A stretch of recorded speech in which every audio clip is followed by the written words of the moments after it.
Hello, welcome to the Weaponizing Your Weirdness webinar to get ahead. Shocker, I'm wearing a purple shirt.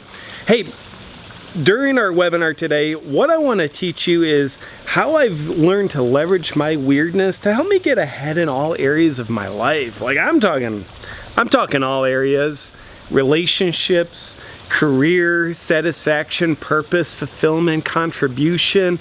I want to share with you how I've done it because I want to help you do your version of it as well.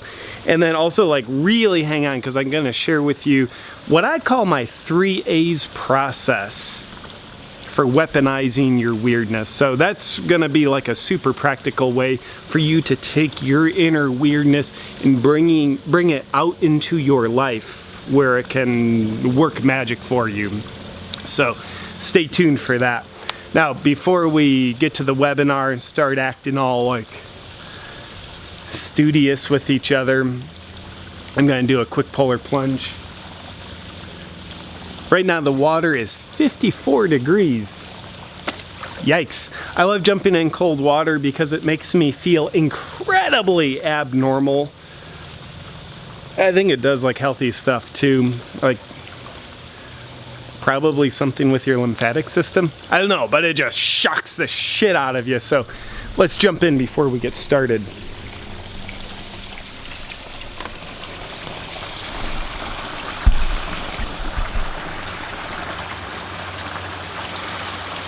Ah! It's so cold!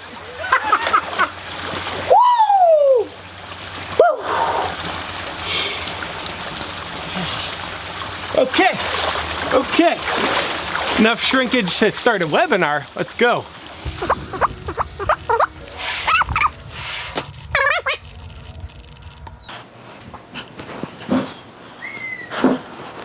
All right, let's get webinared. I think we've got all the things. Is there a cat behind me? Sometimes I just think I'm hallucinating. Relax, it's not a real gun. It's not even a real cat. One of those is a lie. Why do you she always steps on my computer to try to screw me up. Anyway, so this is Lily. She's apparently going to be in for as much of this webinar as she wants to be. And hey, along with the 3A process for helping you weaponize and use your weirdness to get ahead, at the end of this, I'm also gonna summarize like the 3A process, which is pretty awesome and simple as it is. I'm gonna distill it down into even one step, so it'll be a no-brain shortcut, really easy to apply, though it takes a lot of courage. So stick around. Like even if you have like an IQ of whatever my troll's IQ is, you'll be able to take something from this and use it for you in your life. Also, I want to let you know, on this page, there should be a button you can click to download a PDF where I've got some questions and some space to take some notes. So there's some like high priority items from your mind and heart I'm going to ask you to write down, and then also some high priority items that I'm arrogant enough to think I'm gonna say are so important that I want you to write them down. So make sure, like if you're not flying a helicopter, driving a car, submarines, ask your doctor if downloading this PDF is right for you. If so, like pay your medical bill and then download the PDF, because I want this experience together to not just be about looking at my majestic good looks. Take my hair down. Didn't want it to get wet in the pool. Nor do I want it to be just like a bout of entertainment. I want it to make a meaningful difference for you. So let's get started. Weaponizing your weirdness to get ahead. Click. I'm afraid this setup isn't going to make click sounds when I change the slides, so I might just say click, like I just did. So just like a bit about me. I know you know me, or else you wouldn't be on this program with me. But in a nutshell, who I am, what I do conscious comedy. And that translated a different way. I express my weirdness, and I've become fortunate enough to make a living with it. And that's just in my career. So I express my weirdness, and that can be through my perspectives. Like, I see things oddly, and then I portray that in videos, portray that in stand-up comedy. Have a book written, which is not a normal book. So I am weird for a living. That's what I do. And I'm also someone who, in the rest of my life, the other areas, relationships, social circles, friends, I love to apply my weirdness there because I find it creates a lot of connections and helps me give value to people. So yeah, I'm a weirdo. That's who I am. And it works for me. I look back at earlier in my life when I was just like worshiping normalcy. Talk more about that. But once I broke those chains, I start to really experience how my life gets accelerated, my happiness, my joy, my accomplishments, the more I can leverage my unique weirdness, not only become aware of it, but strengthen it and then apply it into my life. And I want to share that with you. Also, I want to ask you about you. Do you remember that PDF I talked to you about like a minute and a half ago? Remember that? On that, there's a couple questions I'm going to ask you to answer just like right off the bat. Like, come on. You could have a first grade reading level and still fill these questions in. So,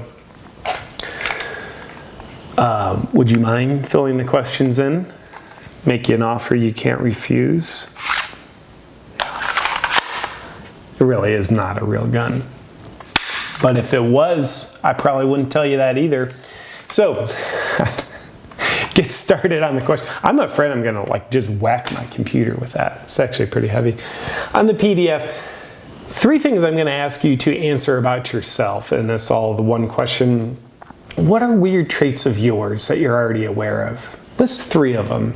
Now, I think there's the weirdness that's known about ourselves. That's cool. That's one dimension. And then there's also the weirdness that's unknown. I think that's a buried treasure. We'll talk later about why we like bury a lot of our weirdness, which is synonymous with our gifts, our authenticity. We bury that. It can be locked away forever until we go back and consciously find it. So that's the unconscious weirdness that's there to be developed and germinated inside of us. But for now, I'm going to ask you to ask yourself, like, what your known weirdness, not the unknown, but the known. What are 3 weird things about you? Just answer it. Like, no, don't think about thinking about it. Just think about it. Like, what's weird about you? Is it something about how you look? Is it your sense of humor? Is it like, do you have 94 cats? What are the weird quirks about you? So we've all got weird stuff about it. You know some of it. There's a lot to be discovered, but I want to start with that because I think that's important. Yeah. All right, let's move on. So, have you ever thought about life from your younger self's perspective? And did you ever think like life was going to be more exciting than it's actually turning out? Like, I thought I'd be happier. I thought I'd be less boring. I thought I'd make more progress. I thought I'd be like at the cutting edge of innovation and one of the people that people talk about. But maybe you look at what's going on and like, oh, it's progress is for other people. And yeah, happiness, I don't know, like I'm more surviving, or a little bit of happiness here and there. And yeah, life is, as a grown-up, turning out to be a lot more boring than I thought. Yeah, do you ever do that? You ever think that? Yeah. Yeah. I can relate. I can. And in fact, before I relate in a non-sexual way, remember the PDF that I just asked you if you remember about the PDF from about a minute and a half ago? I'm going to ask you to rate the levels of satisfaction you have in the different areas of your life. So on that page, you're going to see relationships, 1 to 10, career, finances, wellness, purpose, contribution, personal development. If 1 is very dissatisfied and 10 is super satisfied, I'm going to ask you to go through and just like make a little connection with yourself. Just guesstimate. What's your level of satisfaction in relationships, career, finance, wellness, purpose, personal development? And nobody's going to judge you. Nobody's going to look at you unless you show this. The people, whoever you show this to will look at it. So don't show it to people if you don't want people to see it. And then I'm going to ask you to take, like, we're going to get a little gruesome here for a second. Take the area of your life out of these 6 areas that you feel the least satisfied with. So you might say, oh, like, career. That's just like, I work at a bank. Yeah, I don't even handle money. I work at a bank. I serve coffee out of styrofoam cups. It's like not even a Starbucks barista. It's not even a bank teller. Just like styrofoam, one of the most boring substances in the world. It's bad for the environment, bad for you. And I serve crappy coffee out of those styrofoam cups. So my career is very dissatisfied. Now, not all of us who are dissatisfied are serving coffee out of styrofoam cups. That's an example. So anyway, with the area that you feel least satisfied with, and it's all relative. You might say, like, life is pretty good, cool, but it's all relative. So what is the area of life you have the least satisfaction in? And you might say, like, dude, everything sucks. It's like, well, it's still relative. What area is the most sucky / least satisfied? And I'm going to ask you to start to evoke some of your mental resources and answer this question. What's missing from the area of your life that you feel least satisfied with? Like when you thought about this area of your life when you were a kid, before you had a lot of self-imposed limitations that you start living, what did you think was going to be different? And therefore, like, what's missing from this area of your life? I'm going to ask you to go there right now. In like a 1980s Oprah kind of way. It's like we're going to get a little soft in our voice. We're going to get a little inquisitive. Zephyr's going to sniff something on the floor. 80s Oprah style. What's missing from your life? So, that said, back at it. Enough about you. Let's talk about me for a second. Click. My normal infection. So if you look at this handsome, very cardboard looking fella on your screen, this is me. What the hell year is it? It's 2019 right now. This picture was taken probably 10 years ago, 10 or 11 years ago. So my normal infection, when I look back at my life in my early adulthood into my mid-30s, I didn't know it at the time, but looking back, I could see like I was worshiping normalcy. I was striving to be normal because I thought that's what I had to do to be successful. Successful in all areas, like successful as like making a woman like me. I've got to be normal for that to happen. And like to make it in a career, I've got to be normal. I just want to do this right now. I've got to like act the way that I think people want me to act. This smells like cat urine, like shockingly like cat urine. Enough so that I'm suspecting there's cat urine in this mask. So like, and I thought like, oh, even for my family to love me and accept me, I've got to be normal. So without knowing it, can you relate to this? Without knowing it, you're like constantly scanning life, thinking, what do I have to be for this situation? And the answer always comes back some variation of normal. I can't stand out too much. If I'm different, that's bad. People won't like me if I'm something other than normal. If I'm not a sheep in the herd, I can't be part of the herd. And we start to define our success based on what goes on in the herd. So this jackass you see on the screen, that's what I was doing. I've got compassion for me. I understand now why I was doing it. It's all fear-based thing. Start to get afraid of our potential, our uniqueness, so we start to try to conform and be something in the herd. We start to conform to normalcy. I gave a TED Talk one time. I'll talk about this cardboard jerk in a second. I gave a TED Talk one time, TEDx talk. And in it, I said, I think normalcy is the worst disease that infects humankind. And I truly do believe it. I think it's the most pervasive disease. I think it's all self-inflicted. So, I think my normalcy here is represented by short hair, like wear a collared shirt. Like, I don't even own collared shirts anymore. But then about 5 years ago, something started to happen. I didn't really know what I was doing when I started breaking normal, started letting my weirdness out, but that's what was happening. I started letting my weirdness out.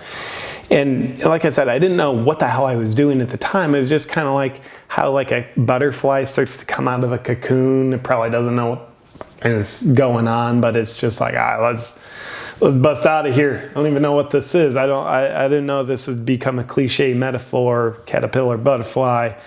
Thought the world was over. But now looking back, I want to share with you some of what I was doing. So I noticed like, okay, I'm starting to express my perspectives, like my odd, weird, sometimes contrarian, satirical ways of seeing what I think are important life issues. I'm starting to express those, not just like in a normal, straightforward way, like I'm the life coach, let's be severely serious. No, I started making comedy videos.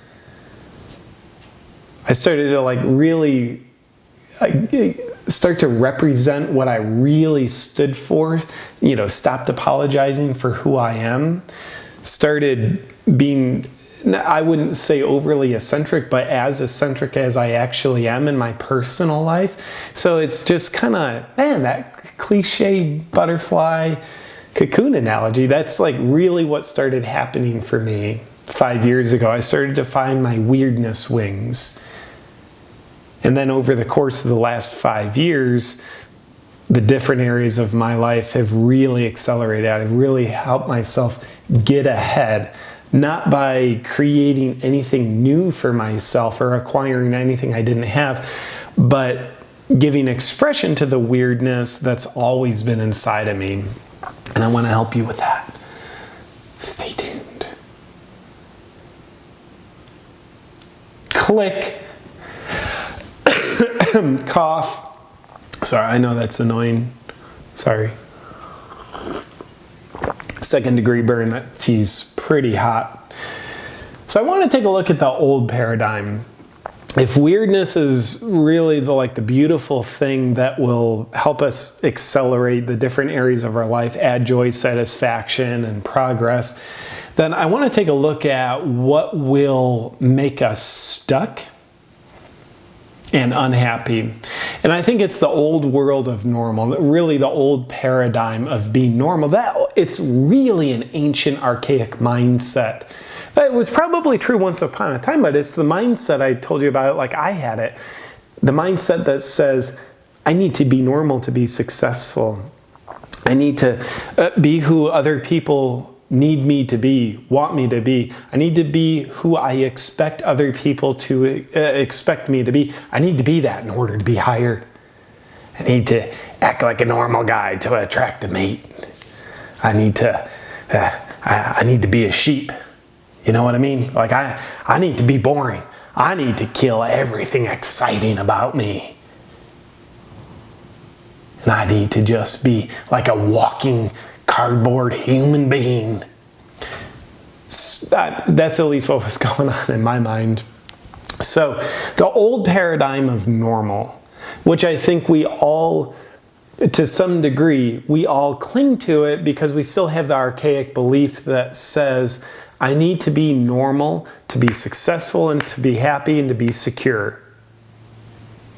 And I think that's the old mindset that keeps us glued to normal, sometimes worshiping it. And I think that's the very mindset that keeps us from achieving those things. You know, it's kind of like, in order to innovate, we have to do things that are uncomfortable for ourselves. But the old mindset says, don't do anything that's uncomfortable. That will make you scared. That'll make you feel like your life's in jeopardy.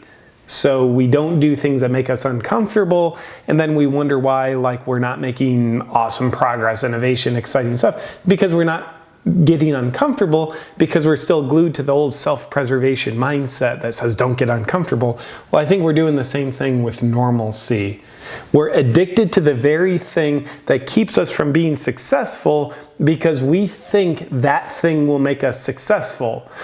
But it's the very thing that keeps us from being successful, being normal. So the old paradigm, when we're stuck in normalcy, we have a lack of happiness, lack of fulfillment. Nobody has ever said, my life is beautiful because I excel at being normal. Yeah, I inspire people because I excel at being normal. Look at the people that you admire the most. You know, kind of like whoever they might be, your favorite artist, your favorite musician, Tony Robbins. Then you start to get cliche with Richard Branson, who's an Apple guy that makes all these products that we need adapters for. Steve Jobs. Start thinking of them, like, they're all like super successful in their own right, and none of them are normal. None of them excel at normalcy. They all break normal. Anyway, the more normal things are, maybe the safer they are, but the less fulfilling they are. The more predictable, the more we're just reinforcing the comfort of our comfort zone, but that's not fulfilling. It's not happy. When we're stuck in the old paradigm of normalcy, we truly feel stuck in life. We're not making the meaningful progress that we imagined as a kid. As a kid, we imagine our life as an adult, and nobody just imagines like, cool, I'm going to be stuck and like super normal. No. But I think it's the normalcy that keeps us stuck, keeps us from making the meaningful progress. I think there's one thing that's true about human beings, and that one thing is that there's many things that are true about human beings. But one of those many things about human beings that is true is we all have a need to contribute, to essentially like better the lives of people around us while we do that for ourselves.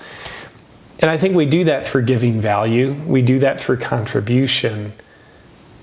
And I think when we're stuck worshiping normalcy, it really limits what we can contribute to the world. Because just fast forwarding here, I think our weirdness is truly our greatest gifts. And I think sharing our gifts with the world is how we deliver value to the world. So when we're feeling like we're not making meaningful progress contributing to the world, it's because we're not giving value to the world, because we're not unleashing what's most valuable about us, which is our unique weirdness and authenticity. Is this cash? Come on now. Get a little Ty Lopez right now. What I just said was money.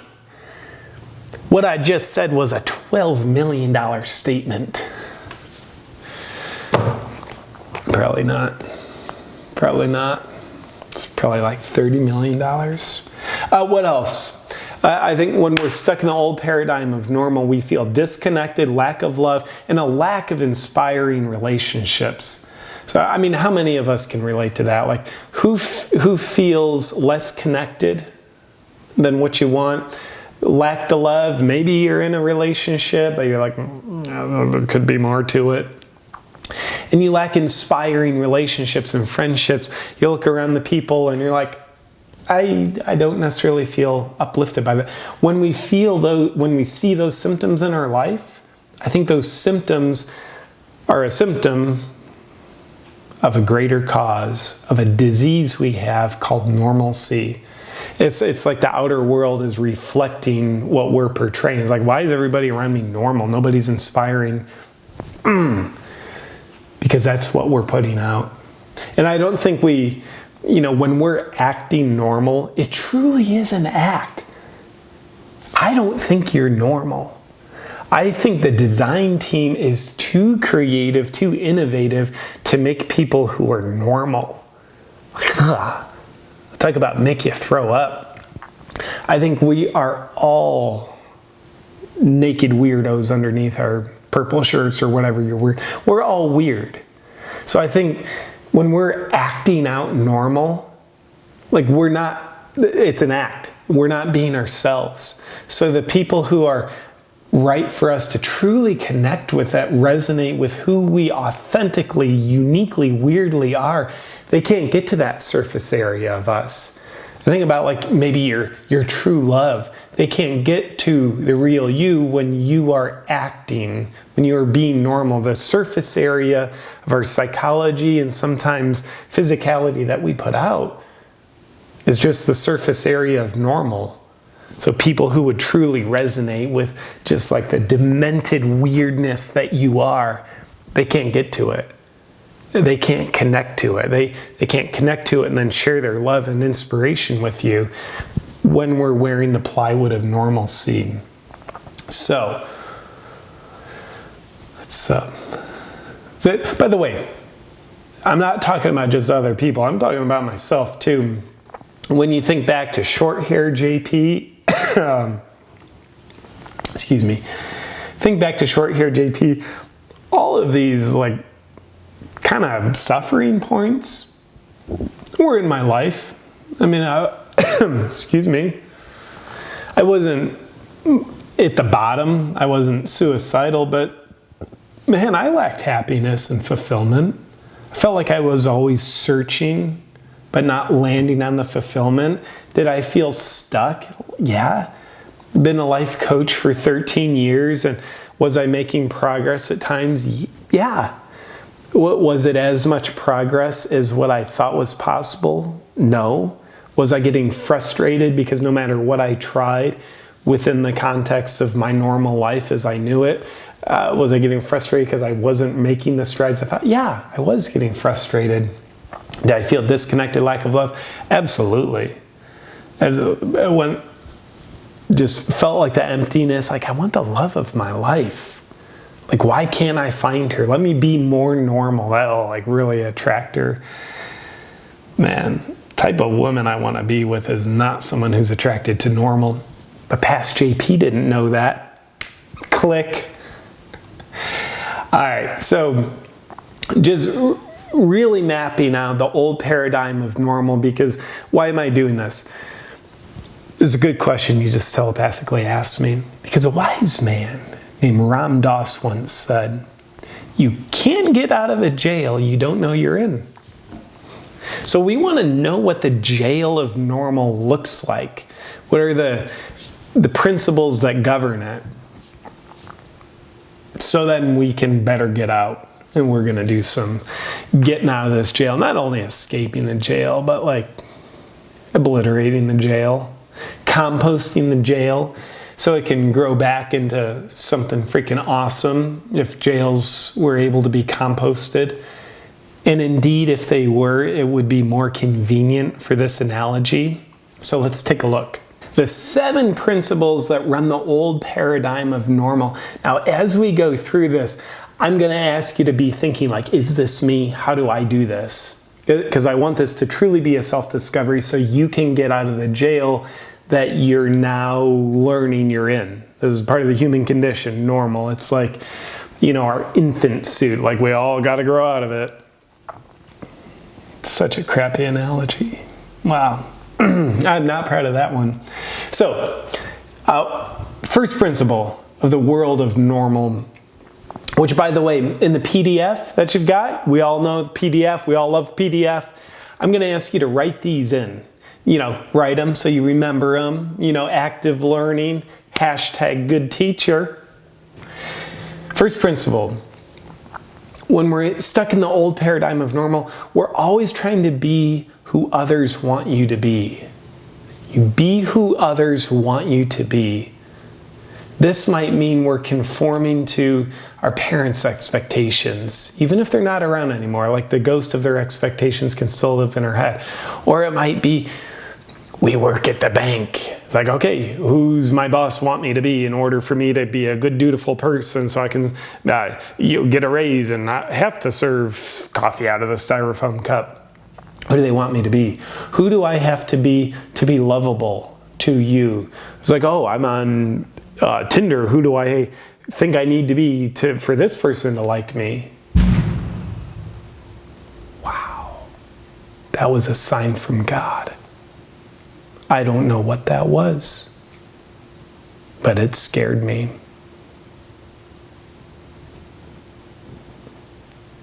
And I think living hell, this puts us in a living hell. Living hell is not letting yourself be yourself in your life. Thinking and acting as though you have to be someone else. You are the most valuable thing in your life. Not how you act, who you act, but you are the value. You are the gift. So we all of a sudden really start limiting the value of our life experience, what we can give to others, what we can deliver to the world, and therefore what the world reciprocates to us, very limited value when we're always trying to be who others want us to be. But guess what? Does it feel safer or does it feel scarier when we're trying to be who others want us to be? Yep, that's a rhetorical question. And the answer is, it feels safer. There's a reason why we do it. Is it a living hell? Like, yeah. Sometimes we don't know we're in it. Does a fish know it's swimming in hell? It can be a living hell, but it feels safer. That's why we all spend time there. I'll be who other people want me to be. Because it's scary not to. It's scary to risk being ourselves. So it takes a lot of courage to break normal. But second principle that runs the old paradigm of the normal world, we're expectation oriented. We start becoming a slave to other people's expectations. And I would dare say that's a tremendous way to not do what's most important to us, to not honor ourselves. Kind of puts us back in the living hell. By the way, how fun is it? I'll make my life about meeting people's expectations. And people's expectations, are they typically built around you be your unique self. I expect you to be that. And when you are your unique self, I will give you a lot of approval and acceptance. No. Typically, the expectations other people have, you think back to your parents, maybe teachers, maybe bosses. Expectations are typically geared around the more we act like them, the more people will approve of us. It's you think of parents. The parents are trying to get the kids to act like them. Don't act like a wild maniac kid. Act the way I want you to act, which is principally based on the way I act. So people start to give us approval when we kind of act like them. Their expectations are geared around essentially us becoming a clone of them. Now, there's nothing wrong with that, but to enslave ourselves to people's expectations, I think there's big time wrong with that if you want to be happy and fulfilled and entertain yourself in life. What else happens? When we're stuck in the old normal paradigm, value comes from the outer world, and that keeps us addicted to the cycle of reinforcing normal. Oh, I'm normal. Let me act more normal so I get people's approval. That's a form of valuing. It's a really weak currency, but it's a form of value. And you start to even think about money.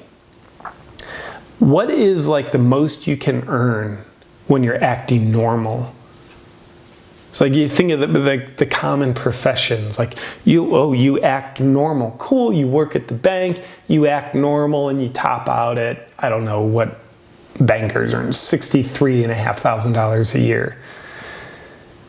It's okay, that's cool, that's a great living, but it's very limited value. And that value's coming from the outer world because we're meeting the expectations of this very normal profession. Not that there's anything wrong with that profession, but it's a very normal thing.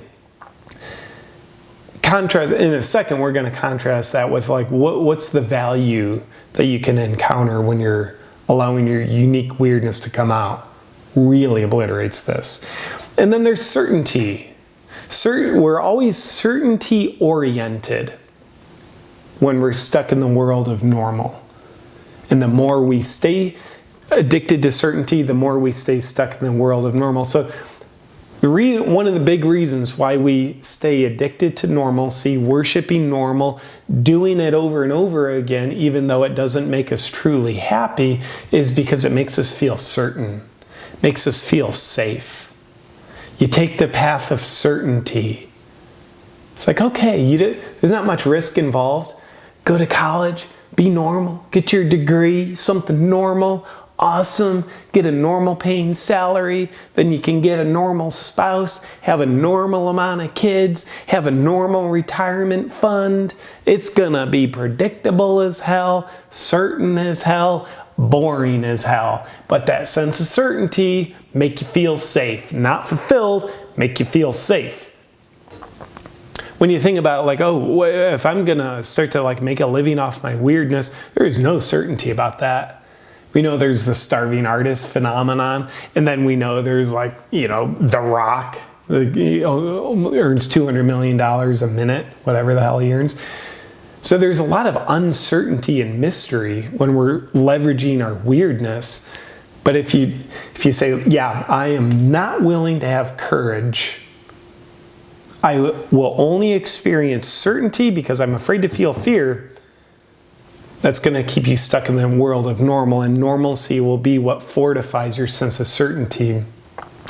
Next principle in the old paradigm of the normal, your uniqueness is vilified and suppressed. Think about that. Think about your uniqueness. We actually start to feel shame about it. Like your uniqueness isn't amazing. It's like, it kind of makes you bad. Like it's going to limit you. I remember back when I was doing life coaching, I thought my unique sense of humor, I thought that would be very bad for business. Like I got to suppress this. I got to just act sincere and normal all the time when I was doing my original YouTube videos that weren't funny, just like sincere life coaching. Like I got to suppress my uniqueness.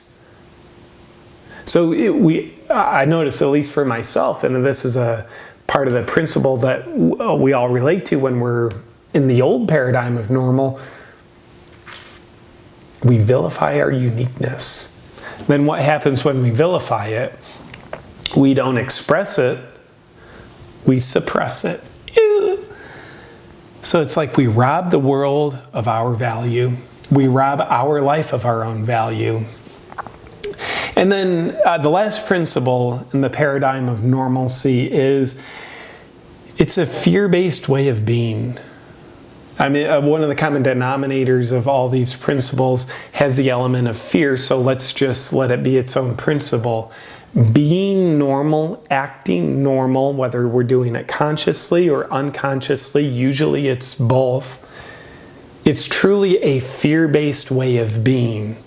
We're afraid to encounter the mystery of our unique self. We're afraid how the world's going to respond to it.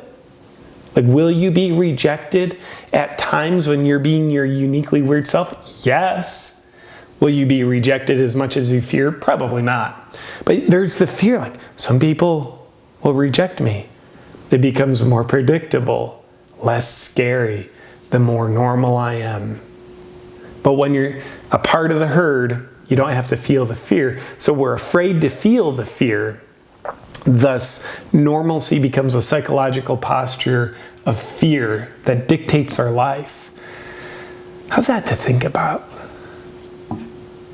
When we're stuck in our normal, we're walking around afraid all the time. Fear-based way of living. Ugh. Makes me want to drink tea. Click. Let's work. Well, welcome to 2019. We truly live in a new paradigm. I call it the paradigm of the weird. And it's like, if you want to be successful, if you want to feel happiness, fulfillment, if you want to make progress, you got to get with the times. It's the year of the weird. I mentioned earlier, think of all the people who inspire you the most, all the most successful, inspirational people. They're already living in the paradigm of the weird. They broke out of their normal and they're living in the paradigm of the weird. So I think we want to take intentional steps to get to the paradigm of the weird. I think it's a journey. I think we can always improve. So let's start taking some intentional steps. Yeah, so what is in the paradigm of the weird? Weirdness, in my opinion, if we were to define it, weirdness is synonymous with your uniqueness, your authenticity, and your gifts / value. So your uniqueness. When I'm talking about being weird, I'm not like, hey, go dye your hair blue because that's really unusual. Dress up like you're going to Burning Man, but do that every day. And just like act so rebellious relative to everybody else, and that'll be weird. It's like, no, if that's not you, that's as bad as acting normal. That's acting eccentrically not you. So that's not what, and I'm not talking about copying anyone else's version of weird, because your weird isn't necessarily their weird. I'm talking about your uniqueness. Some of us might sit here and say, well, I'm not unique, JP. I'm not weird. I disagree. I really disagree. You might not be in touch with it, but it's there, I promise you that. Again, I think the design team has too good of a sense of humor to make people who are just bornly weird. You're like, well, I'm an accountant and I don't know any jokes. That's almost hilarious unto itself. But I think you are weird. The question is, are you aware of it or not? And we're going to do a process my 3 A's process, going to help you get in touch with weirdness, even if you don't know it's there.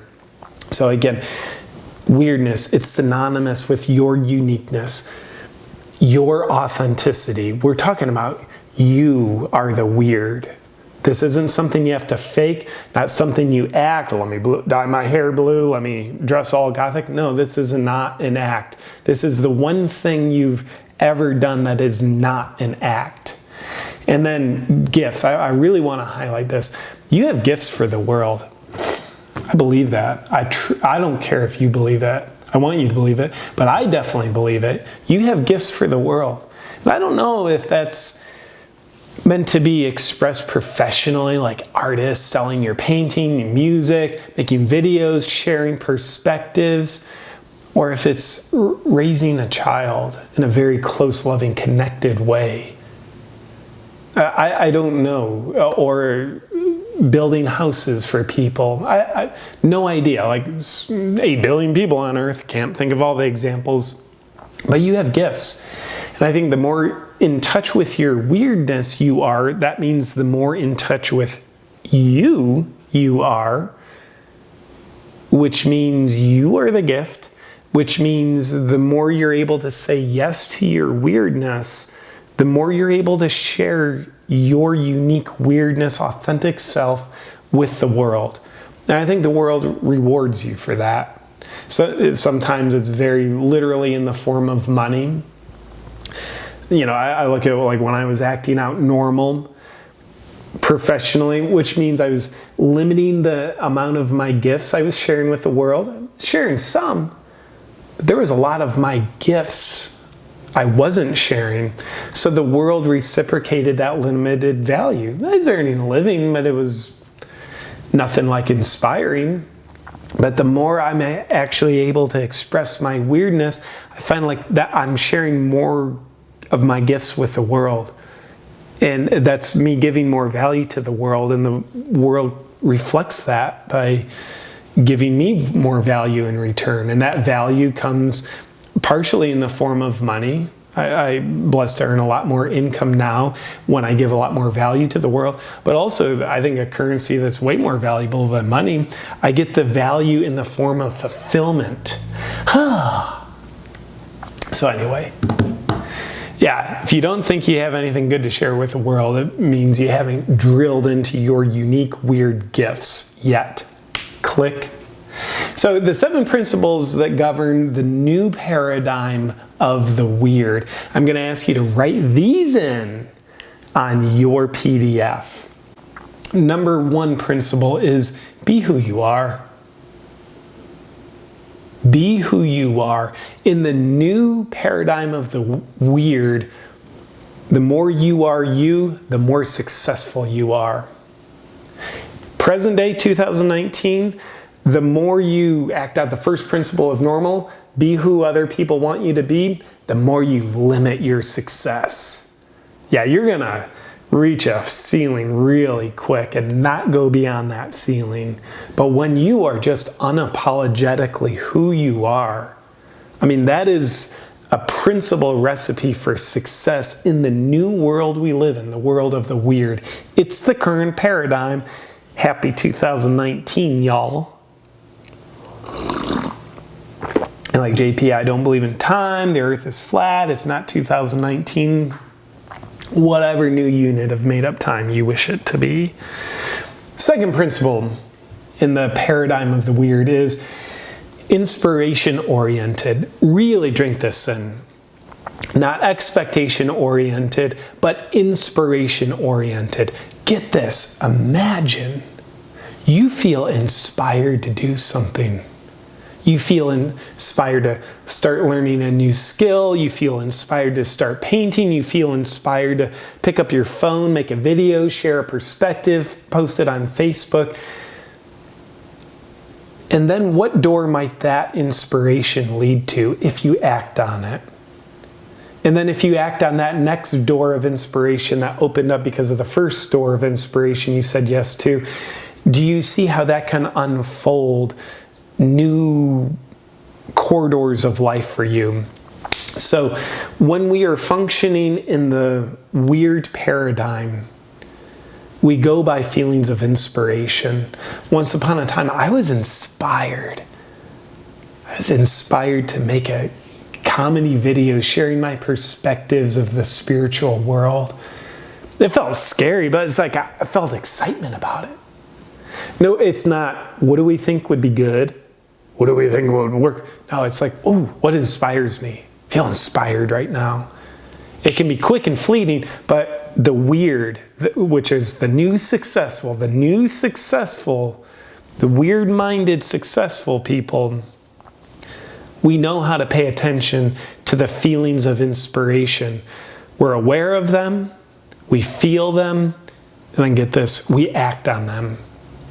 It's a truly Forrest Gump way of living. It's living from your heart. So this is in the new world. It's not a head-based way, expectation way of navigating, making decisions, making choices.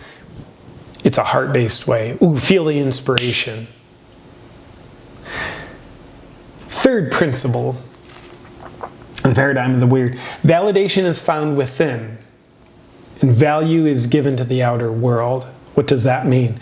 It doesn't mean we're getting our validation through people's approval, meet their expectations, be who you want me to be, approve of me, ooh, good, that felt awesome for 3 minutes. Now, let me do something again, no, get your more approval. No. For the weird, our validation comes from within. I'll never forget when I was making my first comedy video, How to Be Ultra Spiritual. I felt the inspiration, so I was like, all right, this video is going to happen. It scared me. I thought it was going to be a bad idea, discredit me, but it's like, all right, it's going to happen. And I'll never forget, while I was filming that video, I took a break. I said to my ex-girlfriend at the time, who was there operating the camera for me, I said, I am so amused by this. I don't care if anybody ever watches this video. I am so amused by this. What I was really saying was I am validating the hell out of myself. My amusement was the currency of validation. Like when we're validating ourselves, when we're being our unique, weird self in the new paradigm, it's us who validates us. It's not waiting for other people to validate us, because guess what? You play that game and all of a sudden you're not acting more and more like yourself. You become motivated like Gollum on Lord of the Rings to get people's approval, to get their validation, which means you succumb to normal. So when we let validation come from within, man, we are accelerating our expression of our unique, weird self. We're accelerating ourselves, giving value to the world. And here's a paradox. I think the more we validate ourselves by acting on our inspiration. When we act on our inspiration, the more we validate ourselves, like, good job. I'm proud of you, JP, for doing that. I'm so amused. The more the world seems to eventually give value and reflect our internal validation in return. It's a weird paradox. The more we validate ourselves on the inside, the more the world seems to reflect that inner validation through outer validation. Now that might be like, okay, more people are watching our stuff, more people want to hire us, more people want to buy our artwork, more money coming in, whatever it might be. But I think that validation, that's not the currency of approval when we're going by inner validation as the hallmark. Okay. Next thing, principle number 4, man, we're curiosity oriented, living in the world of the weird, the new paradigm. We're not certainty oriented, we're curiosity oriented. When I started, I'll say this, when I stopped life coaching and just started making videos and doing conscious comedy full time, there's no certainty around that. No certainty of income, no certainty of how the growth would be. There was only curiosity. I wonder what will happen if. The old archaic way of thinking is, what do I have to do to be certain? In the new, beautiful way of living, functioning from our heart is, where's my curiosity want to take me? We start to get hooked into our feelings of inspiration, which really helps fuel electricity into our curiosity. And to be curious means we allow ourselves to be afraid. Remember how I mentioned living in the paradigm of the normal? It's a fear-based way of living. We're actually afraid to feel afraid, so we avoid feeling afraid. But when we're curious, we're actually courageous because we're willing to be afraid. It's like, I'm curious what would happen if I start doing this. I'm curious what would happen if I wrote a book. I don't know if anybody would read it. I don't know if anybody would publish it. I don't even know how to sell a book on Amazon. So we get afraid, but our curiosity says, I'll do the thing that I'm afraid to do because I'm curious about it. I feel some level of inspiration, zero sense of certainty, no knowledge how things will work out. But the weird says, yes, I'm curious. I'm going to act on that. It's a principle, governs our lives. And then another principle in the paradigm of the weird, we're self-realization motivated, not self-preservation motivated, like in the world of the normal. We're self-realization motivated. It's kind of like we're functioning in a way that says, like, I'm here to fulfill a purpose. Like I may not know what the hell it is. Troll. I may not know what my purpose is in life, but I think there's a purpose. And I'm really motivated to align with that purpose. Not necessarily bow down and worship and align with the principles of normalcy, but I'm most curious about being the king or queen that wears a crown. The crown always represents purpose for the king or queen. It's a reminder that they serve something greater than themselves. And you and I start to think like, again, I may not know what it is, but I think there's something greater that I'm here to serve, some kind of purpose. When we're living in the paradigm of the weird, we align with that. It's one of the principles that run our lives. And then just to round it off, the seventh principle in the new paradigm of the weird is it's a courageous way of living. It's not living without fear. In my experience, the weirder it gets for me, the more fear there is. But the willingness to encounter the fear goes up as well. So is it uncomfortable? Yeah. And do you get conditioned to it? It's kind of like you start lifting 50 pounds in the gym. That conditions you to then handle 60 pounds and then 70 pounds. Yeah, that conditioning, that acclimation happens. But that's courage. Courageous living isn't living in the absence of fear. That's called being a sociopath. Or if you're not a sociopath, it's called playing it safe. As you're living in your cage of normalcy that protects you and confines you, it's like, yeah, that's not much scary going on in there. But to me, the true courage, the courageous way of living is like, I'm doing things that scare me all the time, but the fact I'm doing them, that's the courage. And of course, we expand. The more we do things that scare us, the more we expand our comfort zone. And a lot of us would realize it's not purpose, meaning, fulfillment, happiness, finding our true self. That doesn't happen in our comfort zone. It happens outside of our comfort zone. So, did you write all these principles down? Be who you are, inspiration-oriented, validation found within, value given to the outer world. It's all one principle, kind of. Curiosity-oriented, self-realization motivated, uniqueness is celebrated and leveraged. I think I forgot that one on the first way through, but like, let's pretend I talked about that. Your uniqueness is celebrated and leveraged. I want to say one thing about the word leveraged. When part of the weirdness equation, when we get to the 3A's process, is applying it. It's like taking like your unique, weird quirkiness, and there's a way we can really leverage that to get ahead. Where it makes you stand out. And yes, it makes me stand out. That's what scares like the old mind inside of us.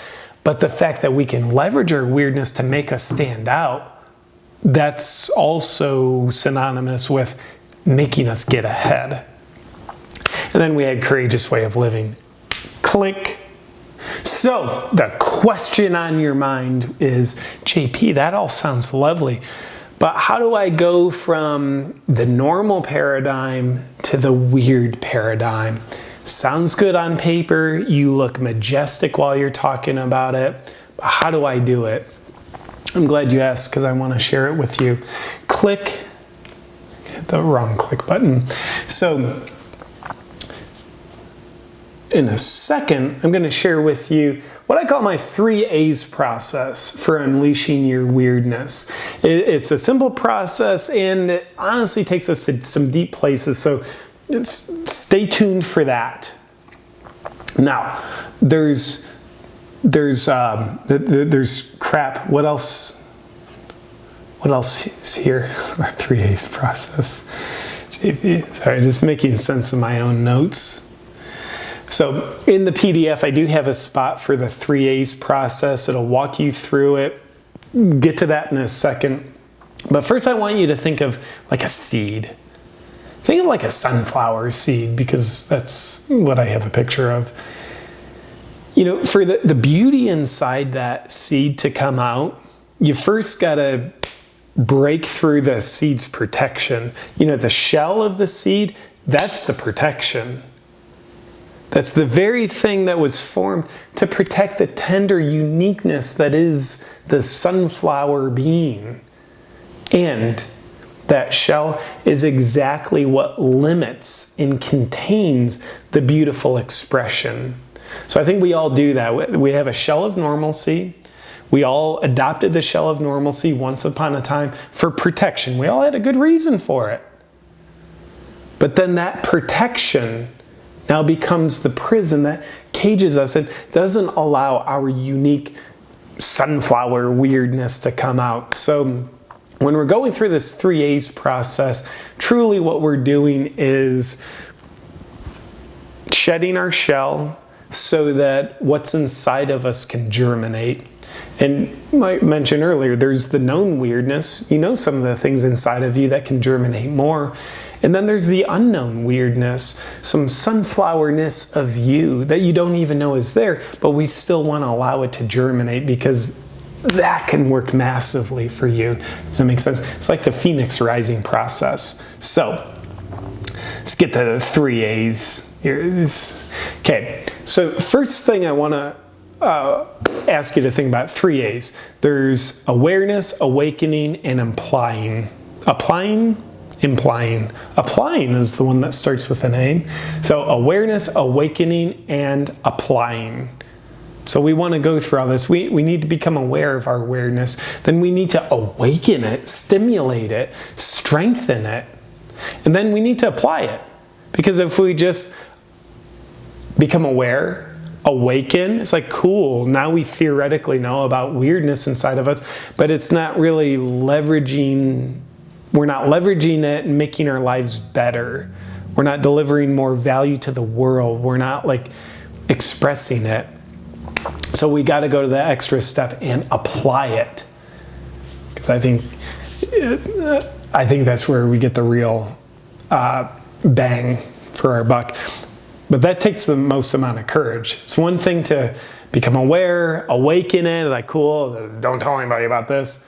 But to apply it, now we're like exposing ourselves to the outer world. We're risking rejection. At least that's what we fear.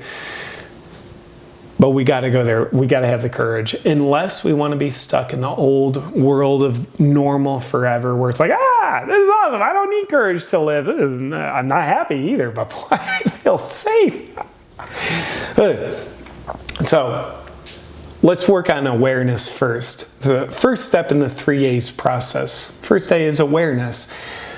What about you were you made fun of, shamed for, or felt you had to hide when you were a kid? It's like, whoa, JP, stop it, homie. Like you're asking me like tender questions. Like, yeah, we need to get to what's beneath the shell that you've created. The beauty's always on the inside of the shell. So, we need to find out, like, what were you protecting yourself from? So you think back to when you were a kid. What were you made fun of, shamed for, or felt you had to hide when you were a kid? Now, if you were like me, you'd have a whole list. But I'm going to ask you to pick just one. Just one for now, so we can be specific rather than global, because we want to make real traction. I know for myself, one thing I was made fun of, and I felt like I had to hide, is I'd get in trouble for it. When I was in school, teachers would ramble on endlessly about stuff I didn't care about. And I would always have these witty comebacks, like that would like contradict what the teacher is saying, but when I'd let it out, oftentimes I'd get in trouble for it. But they were like really humorous things that would make me laugh. Usually my friends laugh, but it felt good. Like I have this voice and perspective. Like you're seeing this like a mindless robot, teacher. Let me say this. So I'd get in trouble for it. So like that trouble was felt like a sense of shame. And then I felt like I had to hide like this voice, my perspectives. So I learned like, I have to hide that. And then like another thing for me, like my red hair was something. I remember also in specifically 5th grade being made fun of, like my arms were really small. So when you're thinking of these things, you don't think like, what's most weird about me that I was made fun of for? No, don't worry about connecting dots. Just what were you made fun of? What did you feel ashamed of? What did you feel like you had to hide? I'm going to ask you to actually write this out, because we need to go into you. We need to find what is the shell of your normal protecting. And by the way, feel free to pause this, because we want you to take a moment and like be real with this. Right now, we're really at the point in our program where if you just start listening and stop doing and applying this will make no difference to you. You'll just like be entertained by my endless purple shirt. So be courageous, do some doing, Second A, awakening. So what's the dominant emotion surrounding this thing from question number 1? Where do you feel it the most in your body? Like, oh, what's the dominant emotion? And where do you feel it most in your body? So like we're talking about something from your past. Would you feel like you had to hide the most? Now we're getting into the present with it. What's the feeling that you actually get when you think about that right now? What is the emotion? And let's ground in it. Where in your body do you feel it? So my answer for number 1, like, I felt like I had to hide my voice. Yeah, when I think about that, like voicing my voice, like I feel fear about that. Like get yelled at, might be sent to the principals, but the emotion is fear. And as I connect with that, it's really subtle, but I feel it like right here in me. I feel that.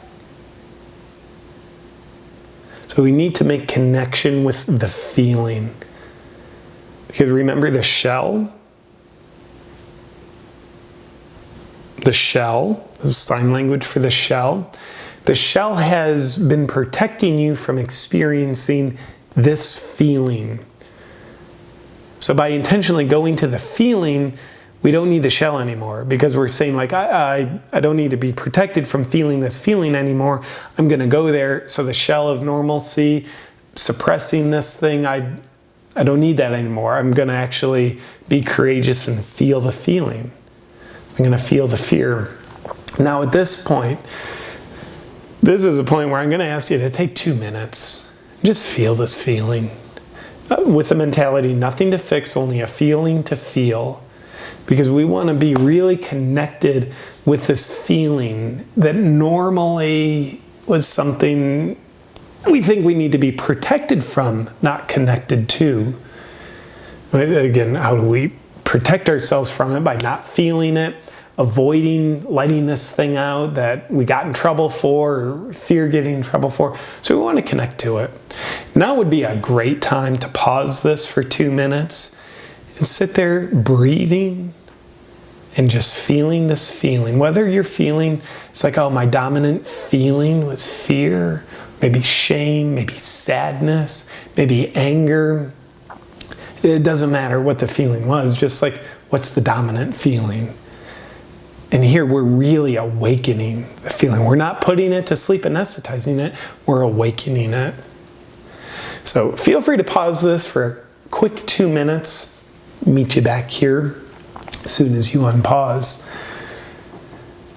Which you're probably unpaused if you're still listening to this at this point. So on we go. The third A is applying.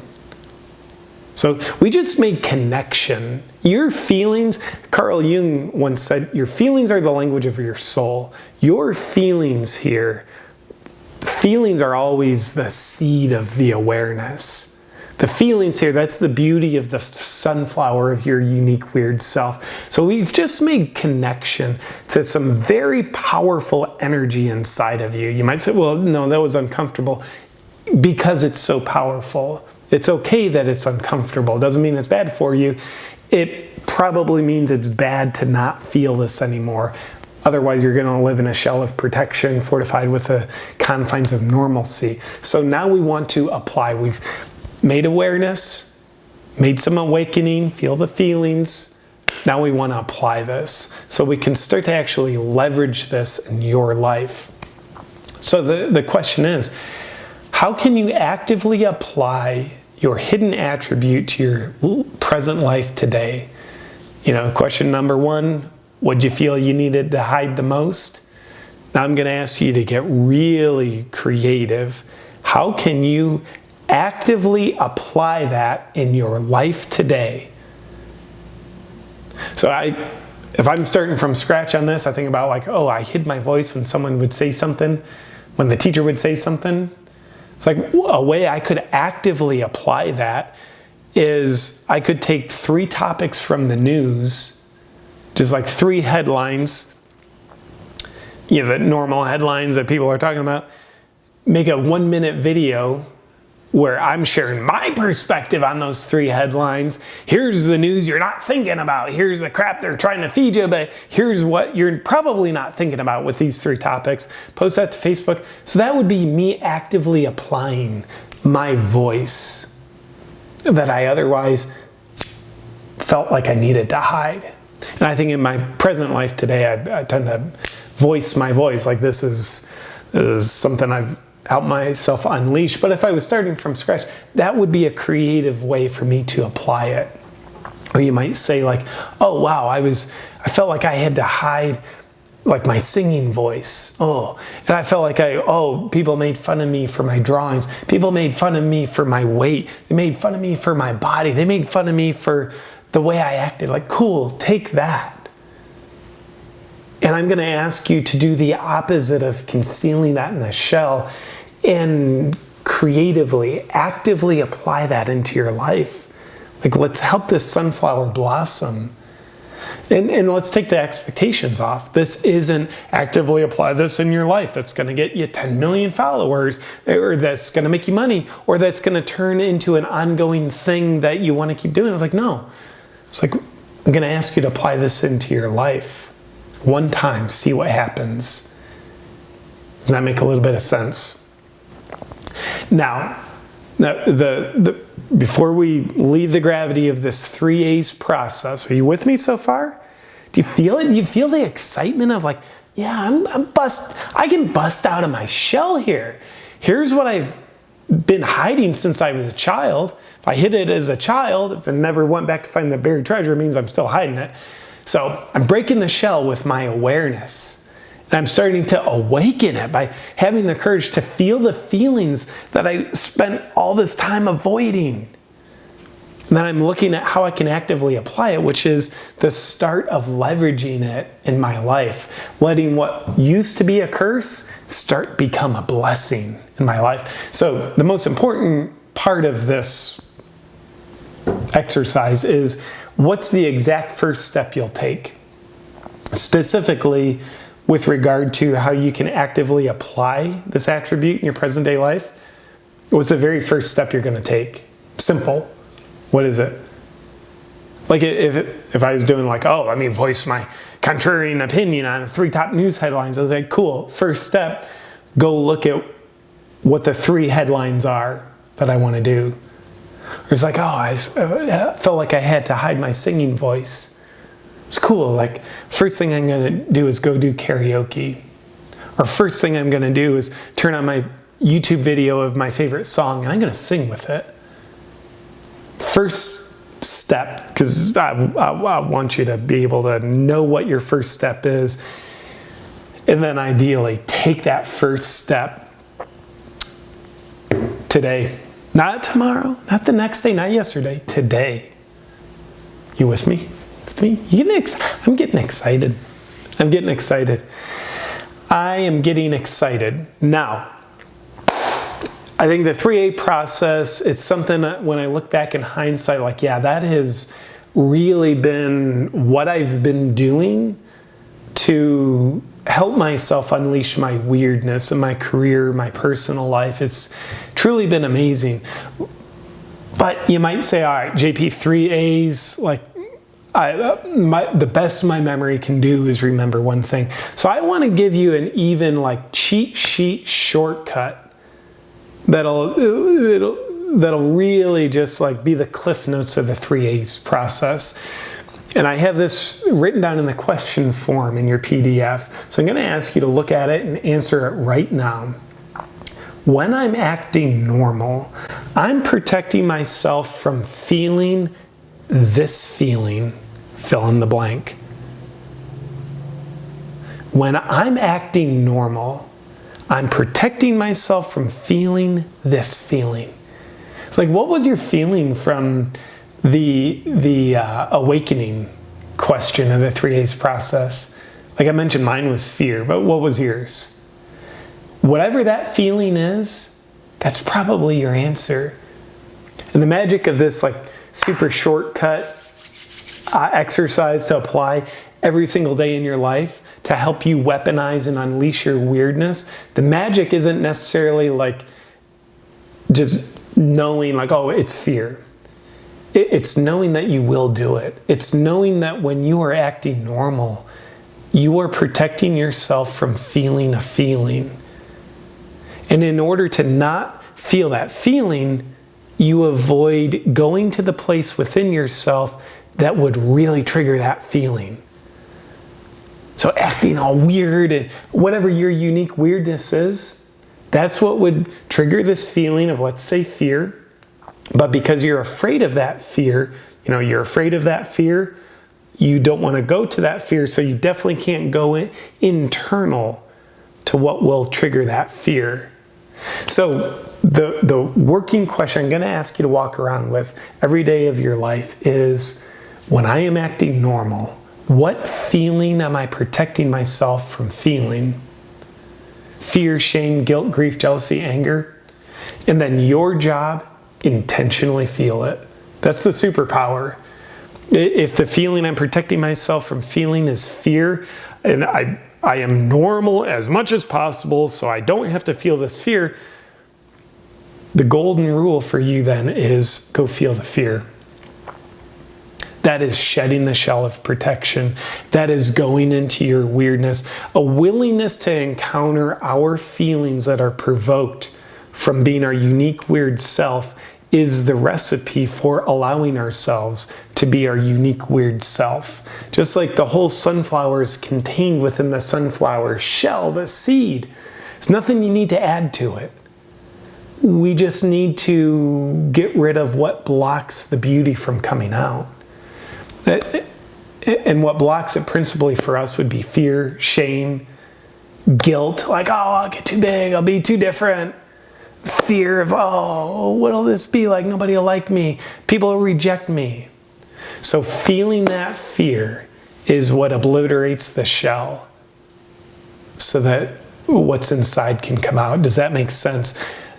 When you look in the new world of the weird, those who actively, ongoingly express their weirdness always have something working for them that's hidden. It's a secret. It's like a secret society. Everyone's doing it. Not many of them are talking about it. And here's what it is. They have a willingness to feel their feelings that are provoked when they are making connection and expressing their unique weirdness and authenticity. That's the secret. They have a willingness to feel those feelings that are provoked. An unwillingness to feel the feelings. Remember, lack of courage, sense of certainty, sense of safety. That's the world of the normal. But the secret to the new successful of the weird-minded, it's always a feeling.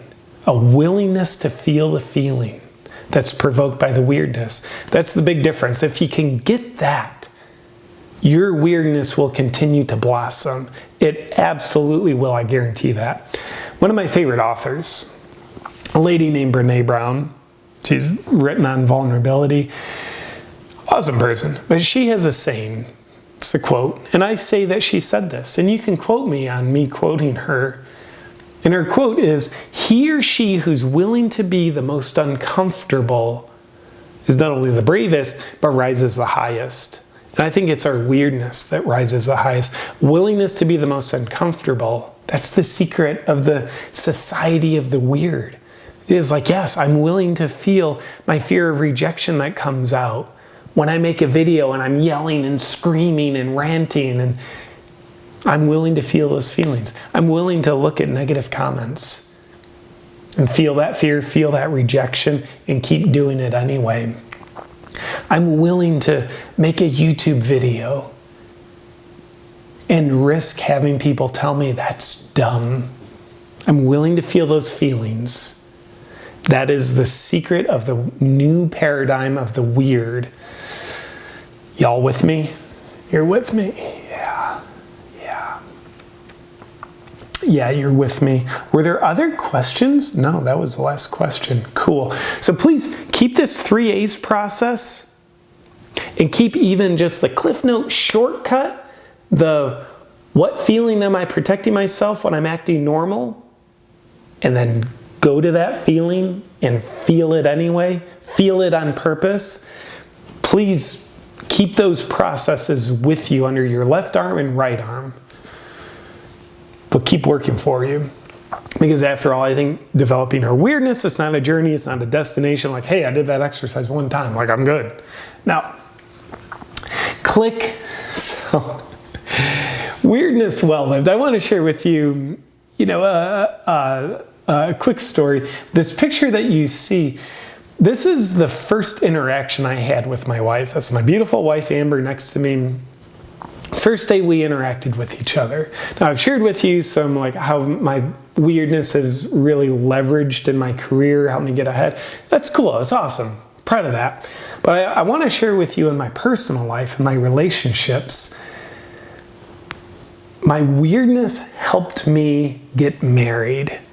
Now, much like so many other people, I spent many years of my adult life, actually like 35 years of my adult life, just thinking like, all right, the more normal I am, the more I'm going to get the girl. But like, I never got the girl, never had the meaningful, deeply connective relationship. So this picture you see, this was taken on the first afternoon I was interacting with my wife. Now, here's how that happened. We were both guest teachers at a retreat in Costa Rica. Cool, we're there doing our thing, like 60 people there, so a lot of people didn't notice. But I think it was like the second day, excuse me, I saw Amber sitting at a picnic table eating lunch, and she had on these cheetah pants. It's like, what a weird pair of pants to wear. But I went up to her and said, I have those same pants in my suitcase. I wear them in some of my videos. Do you want to take pictures together? Us both wearing our cheetah pants? Now, pause right there. There was a lot of willingness of my weirdness to come out. First off, I had filmed multiple videos wearing these women's yoga pants, cheetah print. And then I broke normal. Didn't realize I was doing it, but I broke normal. I celebrated that with her. Like, hey, I've got those pants. Like, do you want to both wear women's yoga pants together, cheetah print pants, and we'll take pictures together? So I let my weirdness come out, and looking at that, I was like, wow, that was kind of risky. But I let that come out, and guess what? That was something very real in me. So she got the real me there, and she said yes. Now she could have been all too normal herself and be like, no, I don't want to. But this was the girl for me, the woman for me. She said yes. So then we take our pictures that afternoon, and we so connected while we were taking the pictures, but it was really weirdness was the ethos that we were both letting out and communing over. We had a great time laughing our butts off, doing goofy poses. Like, she was serious about the poses, but to me it's like, hey, let's do this stupid yoga pose. She's like, let's do this awesome yoga pose. I was like, well, all matter of perspective. Now, also, click. This picture is when I proposed to Amber, 9 months after that first day of her and I interacting in Costa Rica. So this picture was when we were actually in Glacier National Park in Montana. I had just proposed to her. Someone happened to just whip out a camera, take a picture, and I didn't realize this till, I don't know, a long time after the fact, but she had on those same weird yoga pants when I asked her to marry me. Coincidence? I think weirdly not. Probably is, but I thought that was really cool when I noticed that. I also want to just super quick example. Another example. This is something small, but it was meaningful to me. That book you see at the bottom of the screen that's called The Dharma of Dogs. It's a book I helped co-author with a bunch of other people. It's put out by Sounds True. It's all about people and their relationships with their dogs. They had asked me, JP, do you want to be a part of this book? I'm like, yeah, I love my dog. I'm always a dog person. And I'd published my first book, How to Be Ultra Spiritual, with Sounds True. Love them as a company, all the people there. So I'm like, yeah, I want to be involved in this. It's cool. It's not a massive writing project, but it's about an 8-page section I was writing. I just felt stuck on it. Like, man, like writing about my relationship with my dog, this should be so easy.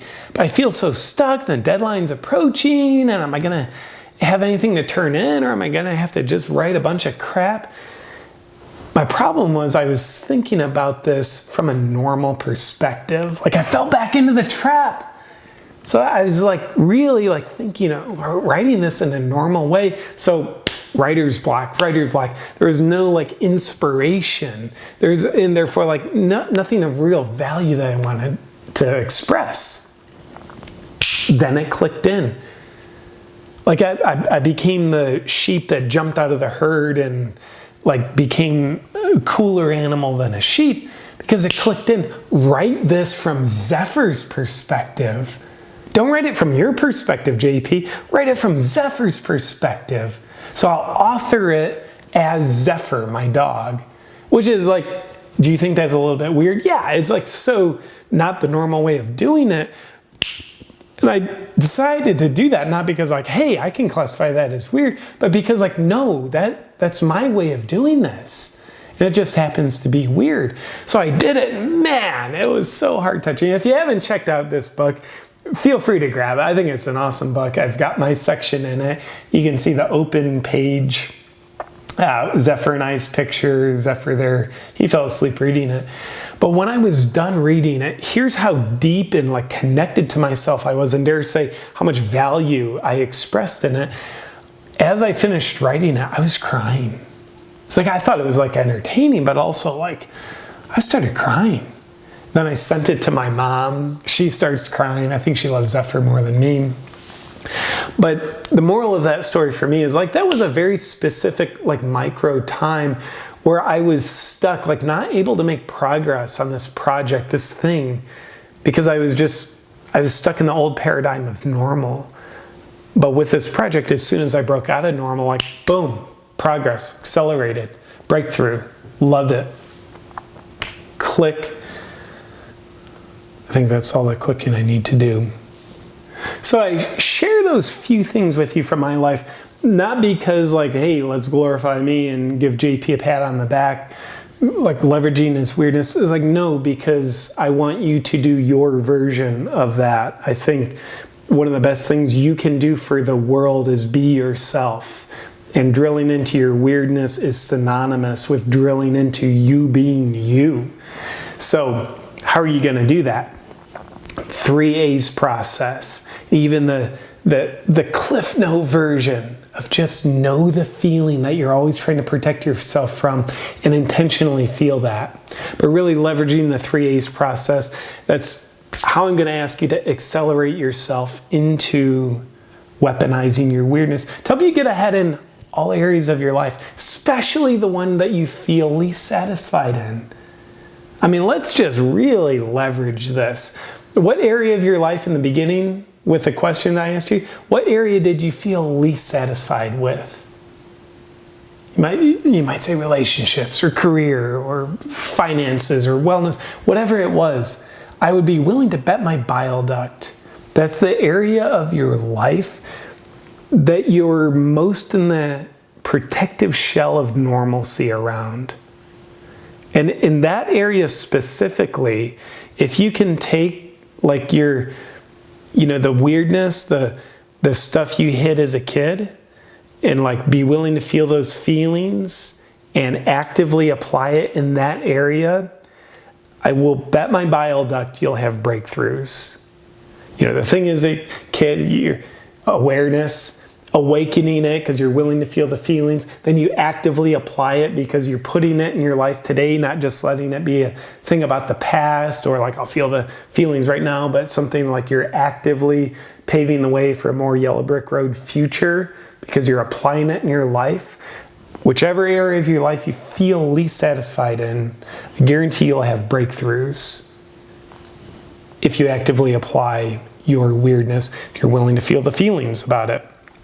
That's the big kicker. But do you have that courage? Now, a lot of us will say, nah, JT, I can't do it. I can't unleash my weirdness because it'll be uncomfortable.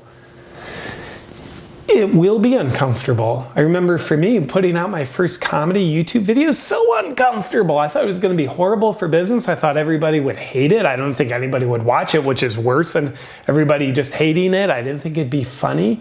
It was so uncomfortable. The point here in the new paradigm, 2019, the time of the weird, the point isn't to be comfortable. If that's your point, if I want to be comfortable, if that's the purpose of your life, the more normal, the better. You'll be comfortable. Promise you that. Enjoy the coffin of your comfort zone.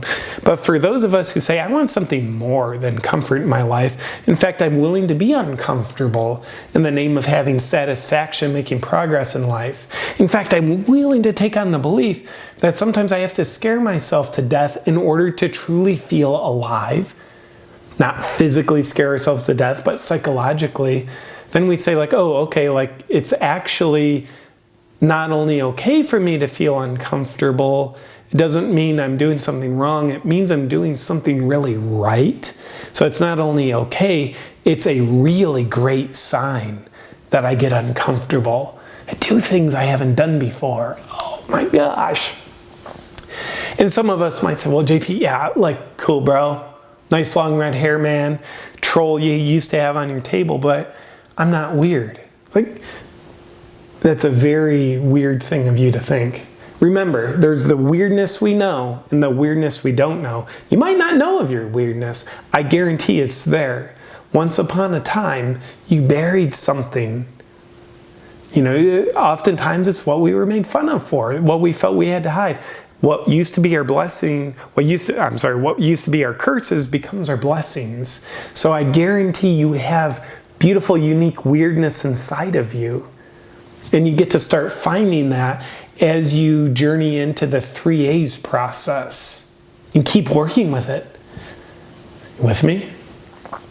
And then some of us would say, well, yeah, okay, maybe I have my weirdness, but like, you know, JP, now you're fortunate enough you can make a living leveraging your weirdness. I have no idea how I would get value from my weirdness. Like, I don't know. You don't have to know. You don't even have to make a single dollar from your weirdness. This isn't about money. It's just sometimes our unique path is like, oh, our weirdness unfolds in a way where we discover a way to make a living. But that's just like one thing. The fulfillment, the happiness, the joy, the self-expression, the amusement that happens, the connections with people. That's the real payment for leveraging our weirdness. And you don't even have to know, how is this going to make me more connected with people? It's like, this isn't the sort of thing where you're supposed to know the next 10 steps of your journey. It's more of a Forrest Gump your way through it, where you know the next step of your journey, which is like it's like doing the 3 A's process. Like, okay, let me become aware of something else. Let me awaken it more, really feel the feelings, and then let me get creative with actively applying that in my life. And then I think something else, like a fear a lot of us have is, all right, if I let my weirdness out, if I stop acting normal as much, start becoming more of who I really am, not like who I think I'm supposed to be, some people won't like me. I'm here to say, like, yeah, that's true. That's super true. People who only like normal, like, first off, it's debatable. Do they really like normal, or are they just comfortable? But people who really like normal, if that's what they like, then that means they've never been a good match for you. Like, imagine you're with your spouse and they're like, my spouse likes me because I'm normal, not because I'm being me. It's like, well, you deserve people in your life who will like you and support you and love you because you're you, not loving you for how you can act. So definitely some people kind of get shed away in our lives. But guess what? The people that enter our lives, those are the deeper, richer connections. The people who resonate with who we are at a deeper level when we're being our weird selves. Like, those are the people who like connect with us deeply, not with how we can act, but with who we are. And that's beautiful. A friend of mine, Kyle Cease, he has a saying. And the saying says, our minds can measure what we'll lose, but they can't measure what we'll gain. So we can fear the loss of different relationships, fear the loss of approval from people, but we can't measure the depth of connections that we're going to gain. Also, side note, like the fear of rejection, my experience is the rejection we fear is typically a lot bigger than the rejection we actually encounter in our real life. Like, who's going to reject you for you being weird? Like, I don't know, probably someone, but the amount of fear you have about that rejection is probably greater than what the amount of rejection actually will be. But either way, a willingness to feel the fear of people won't like me, some people won't like me, a willingness to feel the fear, remember, that's what allows the weird to be weird. That's the secret of the society. Feel the feelings. That way we don't have to avoid the feelings. That way we don't have to avoid being our unique weird self. What else? So that's what we want. In my opinion, to be quote unquote successful in life in terms of fulfillment, happiness, progress, feeling like we're making a difference, living in a way that's amusing and joyful. I think we do that when we take on the principles of the new paradigm, the weirdness in our lives, and keep working with the 3 A's process to make it super freaking practical. Because the alternative is a life where we're worshiping comfort, and because we're afraid of anything that's not comfortable, we brainwash ourselves into being normal. We put the shell around us. We become the sunflower who never allows its sunflowerness to blossom, never allows its beauty out, therefore never allows itself to see its beauty. We keep the shell on. We add extra calcium layers to the shell by getting more normal. We can do that. But instead, I think if you're on this program, you crave something more than that. The life you envisioned was something more than that. So we get to reimagine our lives and take a deep step into the new paradigm of the weird. And today, how I'm asking you to do that is in a very practical, self-connective way, the 3 A's process, and even a shortcut to that.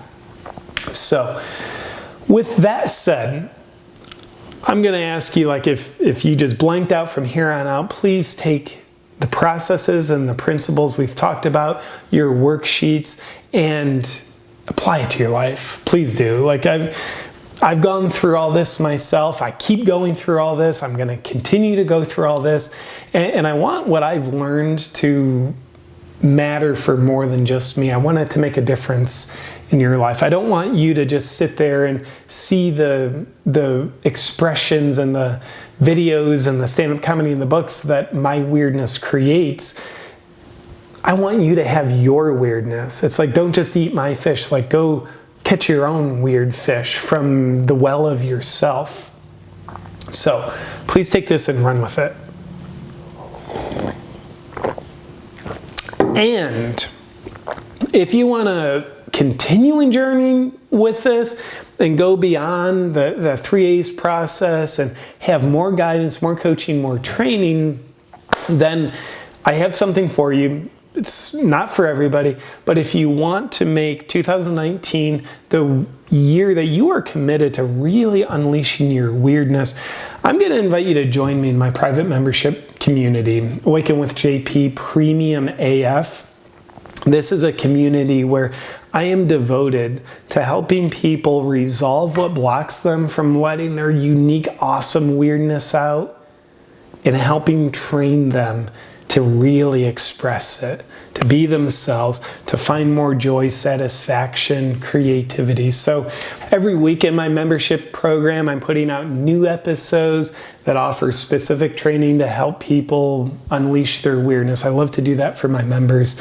So if you want to enjoy the journey of weirdness and really make it a journey, not just like let me work on this for like half hour at a time, once in a while, but if you want to make it truly a journey of unleashing, weaponizing your weirdness to help you get ahead in all areas of your life, then please consider joining me in my Inner Circle program, Premium AF. Right now, I do have like the super awesome, like most bestest ever offer that I've ever had on it. Right now I'm offering 25% off the annual membership for Premium AF. You can click on the link in this page or go to awakenwithjp.com/subscribe to get in on the 25% off the annual membership. This offer is going to expire super soon, so it is a limited time. But if you want in, if you want to make 2019 a journey of you developing and leveraging your weirdness, then the time has probably never been better to get into my Inner Circle program, Premium AF, because I'd love to help you more with this. I'd love to be there walking with you, offering you my guidance, problem solving, give you more training. So this is something thousands of people have invested in. I've been very blessed to have many members in Premium AF. So a bunch of just weird, lovely, delightful people who are dedicated to not being who they think they're supposed to be, but they're dedicated to being themselves so that they can actually enjoy their lives more and give more value to the world around them. So again, you can click on the link on this page or visit awakenwithjp.com/subscribe to get 25% off the annual membership, and we'll be brothers and sisters weirdly in arms with each other. So with that said, if I see you inside my Inner Circle Premium AF, great. I'll look forward to continuing the journey with you. And if not, thank you so much for being on this program with me, weaponizing your weirdness to get ahead. I've had a joyful time. I think I'm lightheaded from talking so much. I think I've learned, like everything I've taught is what I've needed to learn. That's an eternal truth. And I hope you're walking away with something you're willing to apply. Remember, this isn't like, hey, let's watch this and be sort of entertained, a little bit informed. No, like, let's not make the mistake of letting it be in that realm. Let's bring it to the realm of the three-dimensional in our lives. And would you be willing to apply, actively apply what you've learned, like the 3 A's exercise? Would you be willing to actively apply that? Because I want you to have a difference made in your life. Would you be willing to walk around being aware, what is the feeling inside me that I'm usually protecting myself from? Oh, fear, cool. Let me embrace that. Let me be afraid. Oh, is it shame? Cool. Let me embrace that. Let me feel the shame. Let me feel it instead of avoiding it. That's the secret of the weird society. So, welcome to the weird world, folks. 2019. It's good to be present with you. Talk to you guys soon.